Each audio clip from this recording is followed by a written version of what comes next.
সর্বপ্রথমে একটা লাইন নিচ্ছি, লাইনের শর্টকাট এল লেখে এন্টার, ফার্স্ট পয়েন্ট ক্লিক। এখান থেকে আমরা লাইন নেব হলো 4 ফিটের, 4 ফিট। এখন ডাইমেনশন চেক দেব, ডিএলআই লেখে enter, first point second point. আমার এখানে 4 ফিটটা কিন্তু অনেক সুন্দরভাবে দেখাচ্ছে। তোমার প্রশ্ন ছিল যে এই 4 ফিটের যে এটা আছে, ডাইমেনশন আছে, এটা অনেক ছোট দেখায়। এটার কয়েকটা কারণ হতে পারে। ডি লেখে এন্টার, মডিফাইতে যাবা, এখান থেকে প্রাইমারি ইউনিট সর্বপ্রথম দেখবা যে এখান থেকে তোমার এটা ডিসিমাল করা ছিল, কি ডিসিমাল। এখান থেকে মেজারমেন্টটাও কম ছিল, মেজারমেন্টটা এখান থেকে মেজারমেন্টটা হয়তো 0.6 ছিল। কত ছিল? 0.6। সেট কারেন্ট ক্লোজ, দেখো একেবারে ছোট হয়ে যাচ্ছে, ঠিক আছে। এখন আমরা সর্বপ্রথম এখান থেকে কি করতে হবে, ডি লেখে এন্টার, এটা কিছু স্ট্যান্ডার্ড সাইজ আছে, মডিফাইতে যাবা, মডিফাইতে যেয়ে প্রাইমারি ইউনিটস থেকে আমরা কি দিব, যেহেতু আমরা আর্কিটেকচারাল নিয়ে কাজ করি, আর্কিটেকচারাল 0 ফিট 0 ইঞ্চি এটা দিয়ে দিবা। টেক্সে স্ট্যান্ডার্ড সাইজ 6 ইঞ্চি, টেক্স হাইটের স্ট্যান্ডার্ড সাইজ কত, 6 ইঞ্চি। ওকে, সেট কারেন্ট ক্লোজ। আশা করি সমাধান পেয়ে যাবে।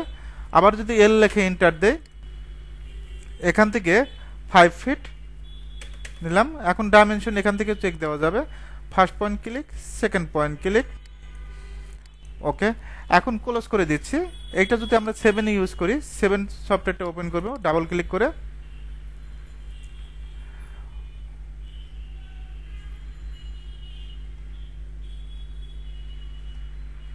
একটু অপেক্ষা করতে হবে, তারপর ওকে দেব। ইউএন লেখে এন্টার, পেজ সেটআপ করি। টাইপ থেকে আর্কিটেকচারাল 0 ফিট 0 ইঞ্চি, ওকে দেব। আমি ডাইমেনশনের ফাংশনের কাজই করি নাই। তারপর ওএস লেখে এন্টার, কি দেব, ওএস লেখে এন্টার, সিলেক্ট অল, ওকে। এখন যদি লাইন নেই, এল লেখে এন্টার, লাইনটা স্টার্ট করার জন্য F8, এখান থেকে 7 ফিট নিয়ে নিলাম।